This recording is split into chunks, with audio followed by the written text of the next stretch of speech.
त्या ठिकाणी आपल्या असं लक्षात आलं की आता UAPAच्या माध्यमातून अशा प्रकारच्या गोष्टींवर कारवाई करता येणार नाही आणि म्हणून मग जी सगळी राज्य होती त्या सगळ्या राज्यांना केंद्र सरकारने हे जे काही 4 राज्यांनी कायदे केलेले आहेत या कायद्यांसारखा कायदा करण्याकरता या ठिकाणी सांगितलं. आता मला हे देखील लक्षात आणून द्यायचंय की हा अर्बन माओवाद आज आलेला आहे का? आपण बघा की UPAचं सरकार असताना हा 18 फेब्रुवारी 2014ला विचारलेला प्रश्न आहे होम अफेअर्स मिनिस्ट्रीला आणि त्याच्यामध्ये प्रश्न काय विचारलाय? Whether under increasing pressure from security forces the naxalites have ensconced in deep forest have started spreading their wings throughout the country by forming front organization. If so, the government has identified such organizations working from Naxalites. If so, name such organizations operating out of Delhi and various other parts of the country. The details of the action taken to keep watch on the operations of the organization and the action taken against them. त्यावेळी home मिनिस्टरनी दिलेला या ठिकाणी reply आहे. ज्या रिप्लायमध्ये त्यांनी काय म्हटलंय? On the occasions during operation by security forces the CPI Maoist underground cadres shift to softer areas including urban areas looking for safe hideouts. On such occasions the overground front organizations provide safe hideouts to armed cadres. The front organizations also facilitate procurement of supplies to the Maoist war machinery. They also initiate legal action on various issues to slow down the enforcement regime. They also adapt at the dissemination of propaganda and disinformation to demonize the state and security forces. Of late, it has also come to notice that members of such fronts and organizations are mentoring professional revolutionaries to be inducted in the underground movement. दुसरं उत्तर त्यांनी काय दिलंय? Yes, madam, the list of active front organizations of the CPI Maoists operating in the country is annexed. The activities of CPI Maoist and its front organizations are closely monitored and suitable action wherever warranted is taken by the state government concerned. आणि मग त्यांनी ही यादी दिली आहे, प्रत्येक राज्याची यादी दिली आहे. आंध्र प्रदेश, बिहार, छत्तीसगड, दिल्ली, गुजरात, झारखंड, कर्नाटका, केरळ, महाराष्ट्र आणि ओडिशा, पंजाब, तमिळनाडू, उत्तराखंड, उत्तर प्रदेश, वेस्ट बेंगॉल अशी यादी दिलेली आहे. आपण जर बघितलं तर आता महाराष्ट्राची जी यादी UPA सरकारने दिली आहे, नावं जर आपण बघितले तर असं वाटतं की या किती चांगल्या ऑर्गनायझेशन्स आहेत. दंडकारण्य आदिवासी किसान मजदूर संघटना, क्रांतिकारी आदिवासी महिला संघटन, रिव्होल्युशनरी डेमोक्रेटिक फ्रंट, विरोधी सांस्कृतिक चळवळ, Indian association of people's lawyer, committee against violence on women, Kabir Kala Manch. मी दिलेलं नाहीये. UPAच्या सरकारने हे लोकसभेमध्ये या फ्रंटल ऑर्गनायझेशनची ही दिलेली माहिती आहे. आणि एवढंच नाही तर या संदर्भात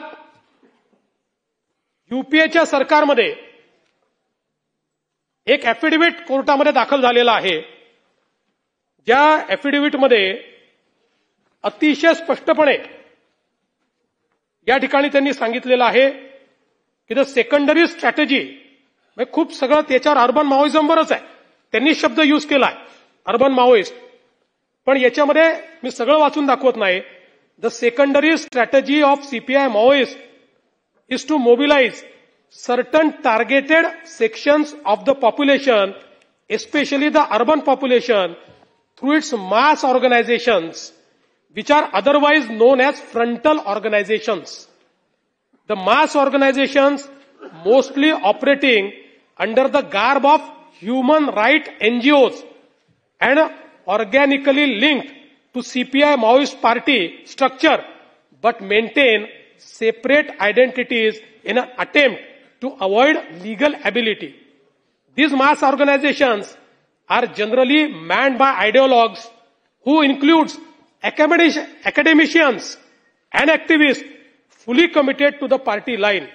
Such organizations ostensibly pursue human rights related issues and are also adept as using the legal process of Indian state to undermine and emasculate enforcement action by the security forces and also attempt to malign the state institutions through propaganda and disinformation to further cause their revolution. त्यानंतर त्यांनी तिसरी एक सांगितलेली आहे की कशा प्रकारे या सगळ्या ऑर्गनायझेशनचा एकत्रितपणे आपल्या संविधानावर अटॅक होतो हे सगळं त्यांनी त्या ठिकाणी सांगितलेलं आहे. हे ॲफिडेव्हिट या ठिकाणी युपीएच्या सरकारने माननीय सर्वोच्च न्यायालयाला त्यावेळी दाखल केलेलं आहे. आता आपण जर या ठिकाणी बघितलं तर आज कायदा नसल्यामुळे काय अवस्था आहे तुम्हाला सांगतो. ज्यांच्याकडे कायदा आहे, आंध्र प्रदेश 19 संघटना आहेत, त्यातल्या 7 त्यांनी बॅन केलेल्या आहेत. त्यानंतर झारखंड 14 संघटना आहेत, 14 बॅन झालेल्या आहेत. त्यानंतर तेलंगणा 29 संघटना आहेत, त्यातल्या 7 त्यांनी बॅन केलेल्या आहेत. देशामध्ये सर्वात जास्त संघटना महाराष्ट्रात आहेत, 64. महाराष्ट्रात आहेत. हा लोकसभेत आलेला आहे आकडा. सगळ्यात जास्त जनसंघटना या महाराष्ट्रामध्ये आहेत. अशा प्रकारच्या कडव्या डाव्या विचारसरणीचे 64 एकही बॅन नाहीये. आणि याच्या व्यतिरिक्त 6 संघटना अशा आहेत महाराष्ट्रामध्ये की ज्या या 4 राज्यांनी बॅन केल्या आहेत, पण महाराष्ट्रामध्ये कायदा नसल्यामुळे ते महाराष्ट्रात ऑपरेट करतायत. त्यांचं हेड ऑफिस महाराष्ट्र आहे आणि ते महाराष्ट्रातनं ऑपरेट करतायत. त्यामुळे एक प्रकारे महाराष्ट्र सेफ हेवन झालाय. आणि अशा प्रकारे 4 राज्यांनी बॅन केलेल्या संघटना महाराष्ट्रात ऑपरेट करतात. 64 संघटना. आता जर आपण बघितलं तर सगळ्यात मोठा हॉटबेड हा त्यांनी या ठिकाणी महाराष्ट्र सांगितलेला आहे. आणि त्यातही जे काही त्यांचे डॉक्युमेंट्स आहेत वेळोवेळी छाप्यांमध्ये सापडलेले आहेत, त्याच्यामध्ये मुंबई, पुणे, नागपूर, नाशिक आणि गडचिरोली, कोकण, अमरावती आणि बीड प्रदेशाचा समावेश. याच्यामध्ये हे सगळं विस्तारित करायचं आहे. अशा प्रकारचे त्यांचे हे सगळे डॉक्युमेंट्स आपल्याला या ठिकाणी सापडलेले आहेत. आणि म्हणूनच हा जो काही कायदा आपण या ठिकाणी करण्याचा प्रयत्न करतो आहोत, अशा प्रकारे आता जेव्हा गडचिरोली सारख्या ठिकाणी ऍक्टिव्ह केडर संपताय, त्याचवेळी पॅसिव्ह अशा प्रकारे भारतीय संविधानाच्या विरुद्ध चीड निर्माण करायची, लोकांचं ब्रेन वॉश करायचं, जसं ISI किंवा आयसिस हे रॅडिकलायझेशन करतं. हे वेगळ्या प्रकारचं रॅडिकलायझेशन आहे. आणि याच्यामध्ये जे ऍफिडेव्हिट मी वाचलं त्यात त्यांनी डिटेलही दिले आहे. चांगल्या चांगल्या प्राध्यापकांचं ब्रेन वॉश करतात, चांगल्या चांगल्या ब्युरोक्रॅटचं ब्रेन वॉश करतात. अशा प्रकारची त्यांची मोडस ऑपरँडी आहे. आणि म्हणून हा कायदा आपण तयार करायला घेतलेला आहे. आणि आता या कायद्याच्या संदर्भात काही लोकांच्या मनामध्ये संभ्रम आहे. पहिल्यांदा तर या कायद्यामध्ये इंडिव्हिज्युअलला अटकच करता येत नाही. कोणालाही व्यक्तीला डायरेक्ट अटक करता येत नाही. जेव्हा एखादी संघटना बॅन होते, बॅन झालेल्या संघटनेचा जर तो सदस्य असेल तरच त्याला अटक करता येते. त्यामुळे हे जे काही सांगितलं तर सरकारच्या विरोधात बोलतात म्हणून आम्ही अटक करून टाकू, विरोधाचा आवाज दाबण्याकरता, हे कुठेही या कायद्यात नाही, असं करता येत नाही. नाही, असं करताच येत नाही. आणि असं करायचा प्रयत्न केला तर असा कायदा टिकू शकत नाही. दुसरं, आपण जर बघितलं असेल तर या कायद्याने सगळ्यात मोठं मेकॅनिझम काय उभं केलंय? सगळ्यात मोठं मेकॅनिझम हे आहे की एखादी संघटना अशा प्रकारचं काम करते असं लक्षात आल्यानंतर राज्य सरकारला किंवा पोलीस जो काही यंत्रणा आहे त्या यंत्रणेला ते नोटिफाय करावं लागेल आणि एका प्राधिकरणाकडे जावं लागेल. प्राधिकरणात कोण आहे? हायकोर्ट जज, डिस्ट्रिक्ट जज आणि पीपी अशा 3 जणांचं प्राधिकरण आहे. या प्राधिकरणापुढे जाऊन हे सगळे पुरावे मांडावे लागतील आणि त्यांनी हे पुरावे बरोबर आहे असं जर सांगितलं तरच नोटिफिकेशन काढता येईल आणि नोटिफिकेशन काढलं तरच मेंबरवर कारवाई करता येईल.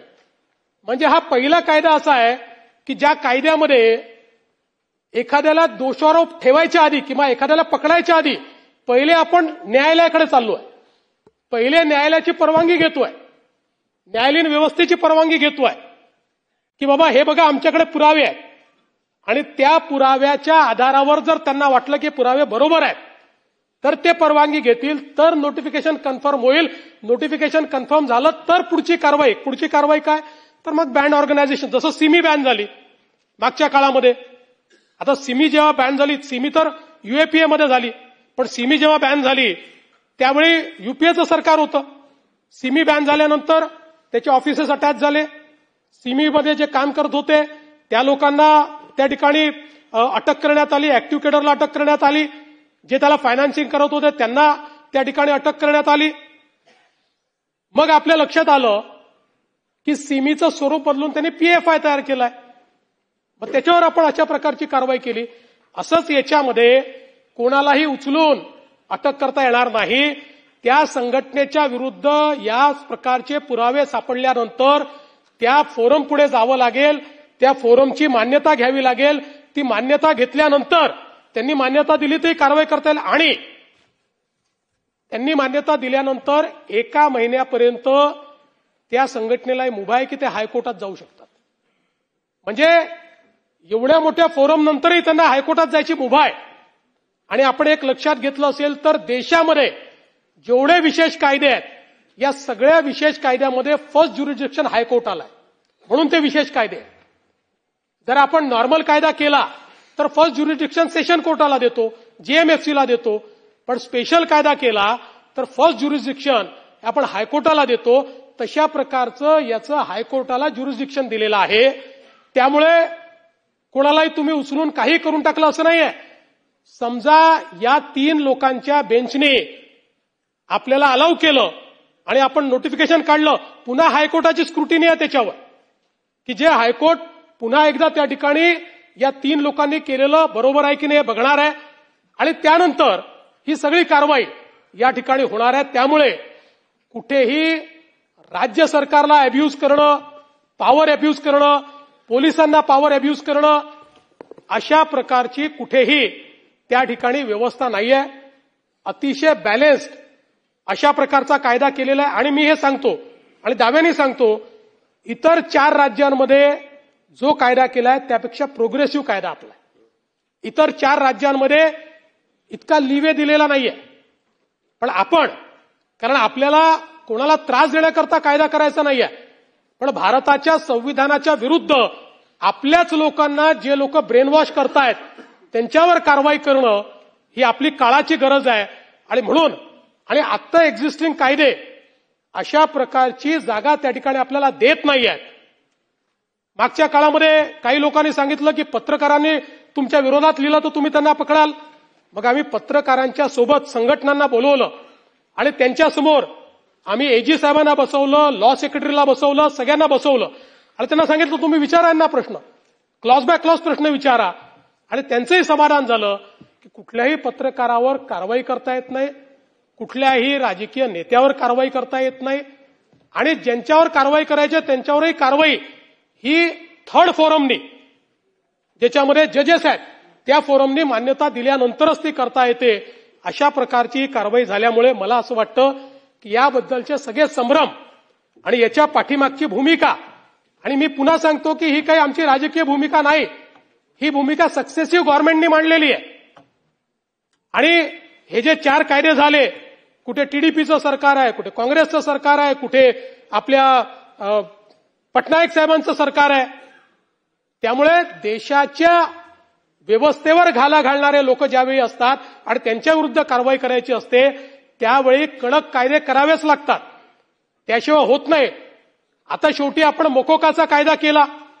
मकोकाच्या कायद्यामध्ये मला सांगा, तुम्हाला डिस्ट्रिक्ट कोर्टात जाता येतं का? मकोकाच्या कायद्यामध्ये तर त्या ठिकाणी आपण ज्युडिशियल इंटरव्हेन्शन ठेवलं नाहीये, वरिष्ठ अधिकारी पोलिसचाच मान्यता देतोय. पण इथे असं नाही केलं आपण. या ठिकाणी आपण थर्ड पार्टी ठेवलेली आहे, इंडिपेंडंट पार्टी ठेवली आहे की जी या संदर्भातला निर्णय देणार आहे. म्हणून माझी या सभागृहाला विनंती आहे की या कायद्याचा कुठलाही दुरुपयोग होणार नाही, ती करण्याची आमची मानसिकता नाही. हा कायदा देशाच्या सुरक्षिततेकरता, महाराष्ट्राच्या सुरक्षिततेकरता आणि भारतीय संविधानाच्या संदर्भात जे युद्ध पुकारू इच्छितात त्यांच्या विरुद्ध तयार केलेला कायदा आहे. आणि म्हणून या कायद्याला, या बिलाला या सभागृहाने एकमताने मान्यता द्यावी, अशा प्रकारची मी आपल्याला विनंती करतो.